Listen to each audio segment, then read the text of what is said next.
Hey guys, Jenny Talks Toys back with another video, and today I'm really excited to be bringing you the very first figure review on this YouTube channel. For the occasion, I figured it would be appropriate to review the very first Star Wars Black series figure I ever got.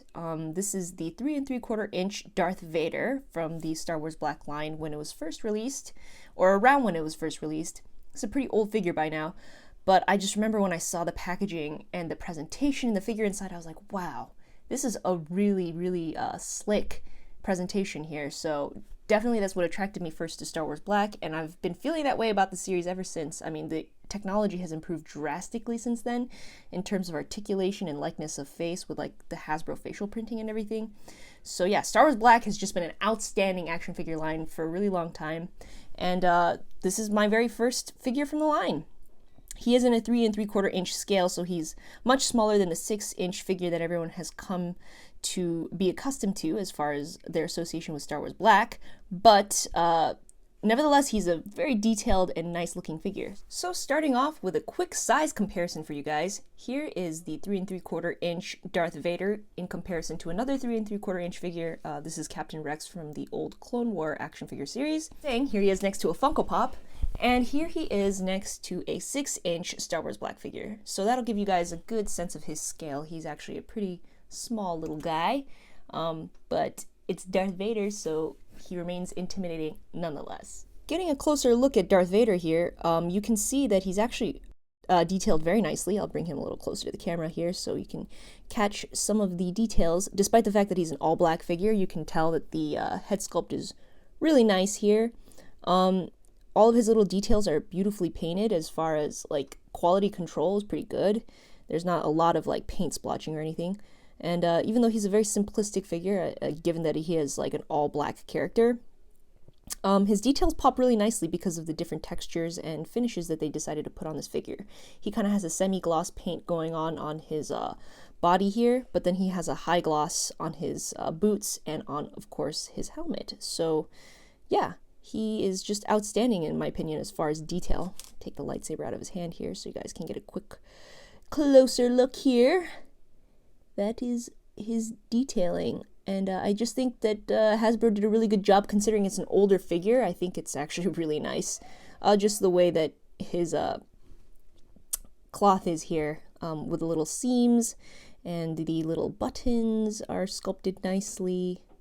Again, a very simple character sculpt, but nicely done. Now, as far as the cloth goods situation goes, this character actually has a nice soft cloth goods cape. I believe it's kind of like a polyester type of like soft goods. It's I don't know what material this is, but it's nice. It has like flow to it. It's soft fabric. It folds nicely. You can get a lot of like nice detailed shots if you really want to for like toy photography purposes and everything, and it doesn't get in the way. I don't love soft goods on every figure, but I think with Star Wars in particular, it lends itself really well, and it lends itself well to this Darth Vader figure. They also used a soft goods like a little silver string here. I do actually think now that it would be nice if they had sculpted that, just like going across here would have honestly been a little bit of a nicer look in my opinion, just because of the scaling. It's so difficult with a small figure like this to have a soft goods detail that doesn't seem out of scale. But that's a minor criticism. All in all, I think the aesthetic of this figure is excellent. So here's a good look at him turned around. And now to cover Darth Vader's weakest points, in my opinion, as far as this figure goes, and that is the articulation. Being that this is a smaller scale figure, I don't know if that is the factor or just the fact that it's one of the earliest Star Wars Black figures, but the articulation is actually quite limited on this guy in comparison to the other figures in the series. I do suspect it has to do with scale though, because I own a Star Wars Black 3 3/4 inch K2SO that also has very limited articulation. So comments down below if you guys have insights and opinions on that. But as far as this Darth Vader goes, his head is not on a ball joint. It's actually on just a simple swivel. So he can swivel all obviously 360 degrees. His arms are on these ball hinges, so they do go out all the way. They do swivel 360. They bend at a single point in the wrist. There's a swivel here on the hand. Now the hand is sculpted in a force choke position, and we'll get to that in just a second. But the hand does not have any up and down or hinge at all. It's just a simple swivel right here. It's not even cut at the wrist. Again, we'll get to that. The arm on the other side is the same way on both arms. And his waist does swivel, but it is slightly limited because of the soft goods here. Not too much, but it does swivel. And as far as the legs go, again, there's slight limitations due to the soft goods hindering, but the hips do go forward and back on a simple swivel. There's no out and in, and there is a single joint here, swivels 360 degrees, and the foot does have a hinge, thank goodness, and it swivels like so. So as I mentioned before, one thing I want to cover with this figure is the way that he is sculpted. So his arm here, his right arm, is in a force choke position continually, and his other hand here is for holding his lightsaber.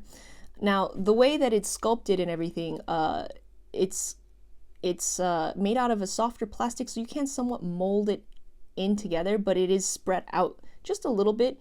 And while I do think that's a more naturalistic sculpt for a hand, if he doesn't have his lightsaber in it, you do obviously want Darth Vader to be holding his lightsaber, and I find it a little bit of a pain to get him to hold it successfully because it kind of frictions and wedges in there. Like, I don't know if you can see, it's not a very strong connection. So that is one downside to this figure, is I think the way that his hand is permanently sculpted on both hands has its own little issues here. Same thing goes for the force choke hand. Unless you have him force choking someone, I mean, it looks great when you do this, but if you have him in just kind of a neutral stance, you do have to kind of disguise his hand a little bit with the soft goods and try and pose it as naturalistically as possible. So that is another, I would say, con to this figure. As for his accessories, he does come obviously with his lightsaber. This is detailed very nicely, just like the rest of the figure is. As far as painting and detailing, it has a nice translucent red plastic for the saber part.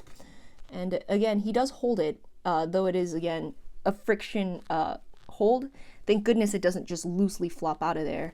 It does actually hold as far as when you pose him and things. So that is Darth Vader for you guys in a 3 3/4 inch scale. I personally love this figure, obviously, as it is my first Star Wars black figure ever in my collection. But also, I do think he just holds up as like a nice 3 3/4 inch figure. Nothing too fancy, nothing too big. He's just a simple little toy that would be great as a desk toy for anyone who likes to display things in that sort of a way. And I know the 3 3/4 inch scale is not as popular amongst action figure collectors as much as obviously the 6-inch figures are. But if you guys can get this guy, I don't know how much he costs on the market now, but he's a solid little Darth Vader in my opinion. Minus the scale, which is going to be an issue for a lot of collectors, given that he's not a 6-inch figure. I think he's a solid little sculpted figure who looks great. So yeah, guys, I hope you guys enjoyed my first video on YouTube as far as figure reviews. I do enjoy this type of video, so I hope you guys also enjoy watching, and I will continue to try and film and improve the quality of these. So if you guys enjoyed this video, please do leave a comment or a like down below. If you want to subscribe. Stay tuned. I will be continuing to make more videos for YouTube, and look forward to seeing you guys later. Bye.